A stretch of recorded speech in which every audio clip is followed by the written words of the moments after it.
Hello everyone, नमस्ते। तो इस वीडियो में हम जानेंगे कुछ ऐसे ज़रूरी उपाय के बारे में जिससे कि आपकी नॉर्मल डिलीवरी में काफ़ी ज़्यादा मदद मिलेगी। वैसे तो सभी महिलाएं नॉर्मल डिलीवरी चाहती हैं, लेकिन कई बार ऐसा हो जाता है कि कुछ कारणवश महिलाओं की सिजेरियन डिलीवरी होती है, तो उसके बारे में हम नहीं जानेंगे। हम आपको केवल नॉर्मल डिलीवरी के उपाय के बारे में बताएंगे। वैसे देखिए, अगर आपकी प्रेगनेंसी में कोई कॉम्प्लिकेशन है, डॉक्टर ने आपको पहले मना कर दिया कि आपकी नॉर्मल डिलीवरी नहीं हो पाएगी, या फिर आपको प्लेसेंटा प्रीविया की प्रॉब्लम है, गर्भ में 2 बच्चे हैं, या फिर मान लीजिए कि आपको डायबिटीज़ की, बीपी की प्रॉब्लम रहती है, या फिर आपको थायराइड की प्रॉब्लम है, या फिर कुछ और भी दिक्कत है जिस वजह से डॉक्टर ने नॉर्मल डिलीवरी के लिए मना कर दिया, तो फिर आपको ये उपाय नहीं करना। लेकिन सब कुछ ठीक है, प्रेगनेंसी नॉर्मल है, तो आप इन उपाय को बहुत ही आराम से अपना सकती हैं और अपनी नॉर्मल डिलीवरी की संभावना को काफ़ी ज़्यादा बढ़ा सकती हैं। तो चलिए आज का वीडियो स्टार्ट करते हैं। अगर आप लोगों ने अभी तक हमारे चैनल को सब्सक्राइब नहीं किया तो कर लीजिएगा, वीडियो अच्छा लगेगा तो लाइक कर दीजिएगा। तो चलिए अब जानते हैं। बाकी देखिए, अगर आप लोगों को डिलीवरी के बाद बहुत सारी परेशानी होती है, उससे रिलेटेड वीडियो चाहिए, या फिर बेबी केयर से रिलेटेड वीडियो चाहिए, तो आप मेरे दूसरे चैनल मदर्स लैब को सब्सक्राइब कर सकते हैं। वहाँ पे आपको बेबी केयर से रिलेटेड और आफ्टर डिलीवरी केयर के बारे में वीडियोस मिल जाएंगे। तो चलिए अब जानते हैं। सो फ्रेंड्स देखिए, सबसे पहला काम जो आपको करना है वो है एक्सरसाइज और एक्टिविटी। आपको ना एक्सरसाइज और एक्टिविटी स्टार्टिंग से ही करना चाहिए। अगर आपने पहले नहीं किया है तो अब आप कर सकती हैं। एक्सरसाइज करने से क्या होता है? एक्सरसाइज करने से आपका पूरा बॉडी ही मजबूत बनता है, आपके नीचे की मांसपेशियां मजबूत बनती हैं, लचीली बनती हैं। नॉर्मल डिलीवरी में आपकी काफ़ी ज़्यादा मदद होती है। एक्सरसाइज करने से आपका बच्चा भी एक्टिव रहता है, तो एक्सरसाइज करना बहुत ज़रूरी है। अगर आप सोच रहे होंगे कि पुराने ज़माने में तो एक्सरसाइज करते नहीं थे, तो उनकी नॉर्मल डिलीवरी कैसे होती थी? तो देखो, पुराने ज़माने में ना एक्सरसाइज की जरूरत नहीं पड़ती थी, क्योंकि पोटी करने जा रहे हैं तो खेत में जा रहे हैं, बहुत लंबा लंबा चल के जाते थे। बैठ के झाड़ू पोछा लगाना, बड़े बड़े घर होते थे, भैंस का काम करना, चक्की चलाना, खाना भी बैठ के बना रहे हैं, बर्तन बैठ के धो रहे हैं, पैर को फैला के सारा काम होता था, तो अपने आप ही एक्सरसाइज हो जाती थी। लेकिन आज के टाइम में आप ये सब तो करोगे नहीं, इसलिए एक्सरसाइज करो, बहुत फ़ायदा मिलेगा और डिलीवरी के बाद भी आपका शरीर मजबूत रहेगा। देखिए, एक्सरसाइज के अलावा ना आपको घर के छोटे मोटे काम करते रहना चाहिए, क्योंकि अगर आप बिल्कुल बिस्तर पे पड़ी रहेंगी तो ऐसे में आपका शरीर आलसी हो जाएगा, आपका बच्चा भी आलसी हो जाएगा। इसलिए आराम के साथ साथ काम करना बहुत ज़रूरी है। तो जितना हो सके आप अपने घर के काम कीजिए, बहुत ज़्यादा मत कीजिए क्योंकि आप परेशान हो जाएंगी। लिमिट में कीजिए, लेकिन कुछ ना कुछ थोड़ा बहुत काम करते रहिए, इससे भी आपको फ़ायदा मिलेगा। इसके अलावा देखिए, नॉर्मल डिलीवरी के लिए ना आपको सांस वाले व्यायाम यानी कि ब्रीदिंग एक्सरसाइज करना चाहिए। ये बहुत ही इंपॉर्टेंट होता है। इससे आपको और आपके बच्चे दोनों को फ़ायदा मिलता है। इसके अलावा इससे नॉर्मल डिलीवरी में जब आपको लेबर पेन आता है ना, तो उसमें भी काफ़ी ज़्यादा मदद मिलती है। तो आप अभी डॉक्टर से पूछ लीजिएगा। बाकी इसमें आपको ना नाक से सांस लेके मुंह से छोड़ना होता है, और आप इसे मॉर्निंग में कीजिए तो आपको बिल्कुल फ़ायदा मिलेगा। बाकी देखिए, नॉर्मल डिलीवरी के लिए डॉक्टर आपको एक्सरसाइज बता देती हैं, फिर भी आपको ना डक वॉक करना चाहिए, आपको बटरफ्लाई एक्सरसाइज करना चाहिए, पेल्विक एरिया के जो भी एक्सरसाइज होते हैं आपको वो करना चाहिए। इसके अलावा आप डब्ल्यू शेप में बैठ सकती हैं। आप बैठ के झाड़ू पोछा लगाइए, उघड़ू अवस्था में बैठ के, जैसे कि स्क्वेट अवस्था में हम बैठते हैं ना, इस तरीके से आप बैठ सकते हैं। ये भी काफ़ी ज़्यादा फायदेमंद होता है। बैठ के झाड़ू पोछा लगाना भी बहुत अच्छा एक्सरसाइज माना जाता है, तो आप वो भी कर सकती हैं। बस ध्यान रखिएगा कि पेट पर दबाव नहीं पड़ना चाहिए। तो ये सारे करने से आपको ज़रूर फ़ायदा मिलेगा। इसके बाद जो दूसरा काम आपको करना है वो है हेल्दी खान पान। हेल्दी खान पान क्यों ज़रूरी है? क्योंकि इससे आपका शरीर मजबूत बनता है, आपका बच्चा काफ़ी मजबूत बनता है, उसका विकास अच्छा रहता है, यानी कि आपकी प्रेगनेंसी हेल्दी रहती है। तो हेल्दी खान पान के लिए आपको क्या चाहिए? पोषक तत्वों से भरपूर चीज़ें चाहिए, जैसे कि calcium, iron, vitamin, minerals, protein, जितने भी ज़रूरी पोषक तत्व होते हैं आपको वो सब चाहिए।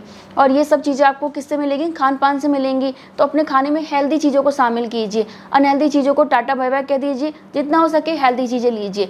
खुद का एक अच्छा सा डाइट प्लान बना लीजिए, जिसमें कि आपको सभी चीज़ों को शामिल करना है। जैसे कि आप दूध ले सकते हैं, दूध से बनी चीज़ें, दही, छाछ, मक्खन, पनीर, घी वगैरह ले सकते हैं। इसके अलावा आपको सोयाबीन लेना चाहिए, सोयाबीन से बनी चीज़ें ले सकते हैं, टोफू, सोया मिल्क, और क्या होता है सोया का जो भी चीज़ें होती है ना, आपको वो सब लेना है। इसके अलावा आपको ड्राई फ्रूट्स लेने हैं, बादाम बहुत ज़रूरी है तो बादाम लीजिए। इसके अलावा जो भी ड्राई फ्रूट्स होते हैं वो सब आपके लिए इंपॉर्टेंट है, तो उन सभी को लीजिए थोड़ी थोड़ी मात्रा में।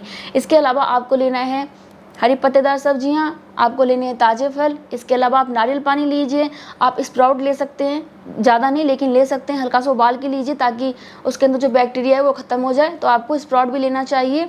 इसके अलावा आपको जूस लेना चाहिए, जो भी ताज़े फल के जूस होते हैं आप उनको लीजिए, डिब्बाबंद जूस आपको नहीं लेना है। अगर आप मांस मछली खाते हैं तो आप अंडा, मांस और मछली भी ले सकती हैं, तो इससे आपको सारे ज़रूरी पोषक तत्व मिल जाएंगे। बाकी पानी भरपूर मात्रा में पीजिए, जितना ज़्यादा पानी आप पिएंगे उतना ही आपके लिए फ़ायदा होगा। यानी कि रोज़ाना 10 से 12 गिलास पानी पीजिए, बहुत फ़ायदा मिलेगा। तो यानी कि आपका जो डाइट है ना वो काफ़ी बैलेंस होना चाहिए, तो आपका हेल्थ अच्छा रहेगा, बच्चे का भी हेल्थ अच्छा रहेगा और नॉर्मल डिलीवरी में काफ़ी ज़्यादा मदद मिलेगी। और देखिए, अगर आपके शरीर में कैल्शियम की कमी रहेगी तो बॉडी में दर्द रहेगा, कमर में काफ़ी दर्द रहेगा और आपको डिलीवरी के टाइम काफ़ी ज़्यादा पेन सहना पड़ेगा। इसके अलावा आयरन की कमी से तो नॉर्मल डिलीवरी कई बार हो भी नहीं पाती है, तो आयरन सही होना बहुत ज़रूरी है बच्चे के विकास के लिए भी और आपके लिए भी। नॉर्मल डिलीवरी के लिए आपका और आपके बच्चे का वज़न सही होना बहुत ज़रूरी है, इसीलिए आपका डाइट काफ़ी बैलेंस होना चाहिए, क्योंकि ना तो आपका वज़न ज़्यादा हो, ना ही आपका वज़न कम हो, ना ही आपके बच्चे का वज़न ज़्यादा हो जाए, ना ही आपके बच्चे का वज़न कम रहे। तो आपको हेल्दी चीज़ें लेनी है, बैलेंस डाइट रखना है ताकि सभी जरूरी पोषक तत्व आपको मिल सके और आप और आपका बच्चा दोनों स्वस्थ रहें। तो आप खान पान का ध्यान जरूर रखिएगा। और हाँ देखिए, खाना भी टाइम पे खाइए। कुछ लोग नाश्ता नहीं करते हैं, सीधा खाना खाते हैं, कुछ लोग ज़्यादा चाय पी लेते हैं, तो ये सब मत करना। अच्छा सा डाइट प्लान बनाना है और टाइम पे खाना है, ठीक है। नॉर्मल डिलीवरी के लिए आपको इस बात का भी ध्यान रखना है कि आप सही डॉक्टर का चुनाव करें, सही हॉस्पिटल का चुनाव करें, क्योंकि आजकल बहुत सारे हॉस्पिटल, बहुत सारे डॉक्टर ऐसे होते हैं जो कि जानबूझ के चाहते हैं कि आप सिजेरियन डिलीवरी करवा लें। तो आपको ऐसे ही डॉक्टर का चुनाव करना है जिनको कि प्रेगनेंसी के बारे में अच्छे से जानकारी हो, वो आपको अच्छे से समझें और आपको नॉर्मल डिलीवरी के लिए सलाह दें। और हॉस्पिटल के बारे में जानकारी रखिए, उनका इतिहास के बारे में जानकारी रखिए कि इस हॉस्पिटल में ज़्यादा नॉर्मल डिलीवरी होती है या फिर सिजेरियन। तो इससे आपको थोड़ा सा अंदाज़ा मिल जाएगा और उस हिसाब से आप हॉस्पिटल और डॉक्टर का चुनाव कर सकती हैं, क्योंकि अच्छे डॉक्टर मिलेंगे तभी नॉर्मल डिलीवरी में आपकी वो खुद मदद करेंगे।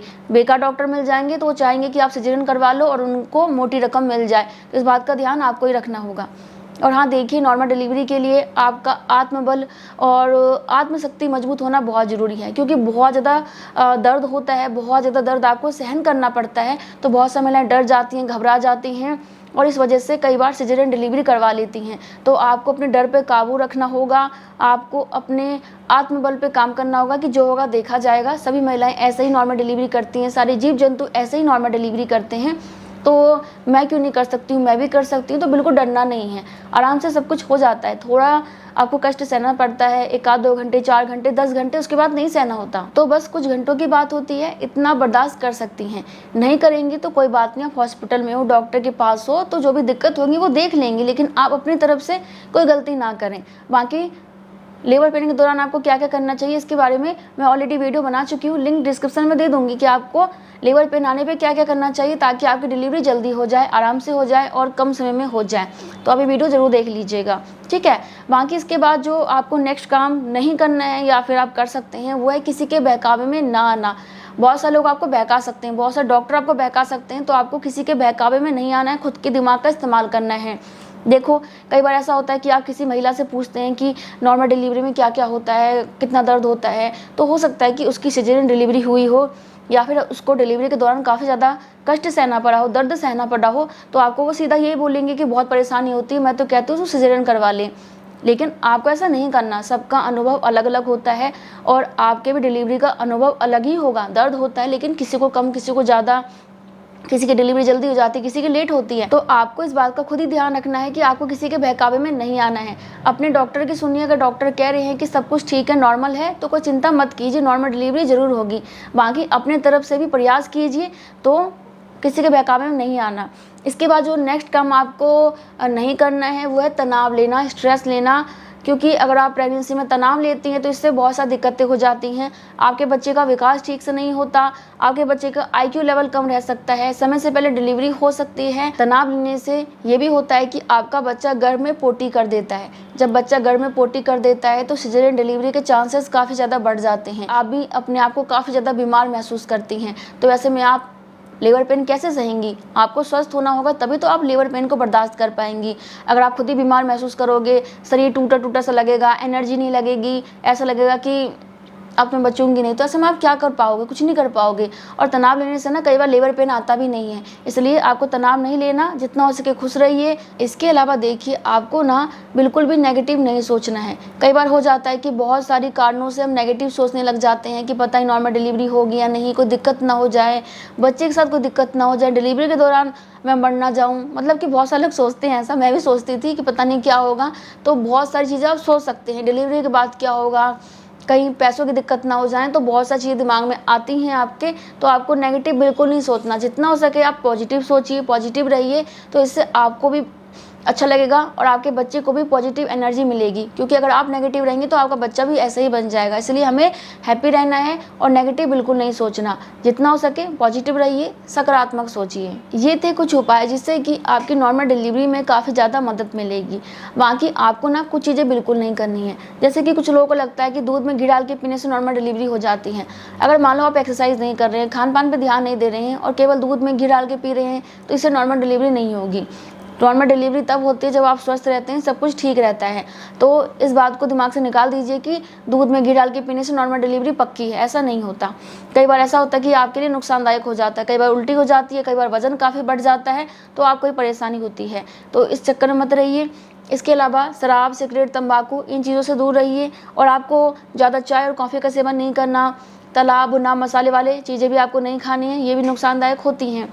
इसके अलावा आपको ना सोने जगने का, उठने बैठने का, लेटने का ध्यान रखना होता है। कुछ महिलाएं पेट दबा के बैठ जाती हैं, ये भी गलत है। ऐसे में बच्चे के गले में गर्भनाल फंसने का खतरा रहता है। तो आपको हमेशा सीधा होकर बैठना है, पीठ के पीछे तकिया लगा के बैठना है। इसके अलावा जब भी आप उठ रही हैं तो झटके से मत उठिए, आराम से उठिए, आराम से बैठिए। जब भी लेट रहे हैं तो कोशिश करें कि आप ज़्यादातर बाईं करवट लेटें। इससे बच्चे के शरीर में ब्लड फ्लो अच्छा होता है, बच्चे को ऑक्सीजन ठीक से मिलती है, बच्चा अच्छे से घूमता है और आपको भी कमर में दर्द की शिकायत कम होती है। यानी कि नॉर्मल डिलीवरी के लिए आपको बाईं करवट ज़्यादा लेटना चाहिए, अच्छी प्रेगनेंसी के लिए, बच्चे के अच्छे ग्रोथ के लिए। और पीठ के बल कम से कम लेटें, पेट के बल तो बिल्कुल ना लेटें। और दाईं करवट आप लेट सकते हैं लेकिन कम, जितना हो सके बाईं करवट लेटिए, ये आपके लिए बहुत ज़्यादा फायदेमंद रहेगा। इसके अलावा आपको ज़्यादा लंबे समय तक खड़े होकर काम नहीं करना है, ज़्यादा देर तक बैठ के काम नहीं करना है और आपको काम के साथ साथ आराम भी करना है। प्रेगनेंसी में केवल काम करना ही ज़रूरी नहीं है, आराम करना भी बहुत ज़रूरी है। तो दिन में भी आराम कीजिए, रात में अपनी पूरी नींद लीजिए, जितना हो सके खुश रहिए। तो इससे आपको ज़रूर फ़ायदा मिलेगा और आपकी 99% नॉर्मल डिलीवरी हो जाएगी। सब कुछ ठीक रहा तो 100% नॉर्मल डिलीवरी होगी। बाकी वीडियो पसंद आया हो तो लाइक कर दीजिएगा। मैं मिलती हूँ नेक्स्ट वीडियो में, तब तक के लिए bye bye. Thank you so much. नमस्ते।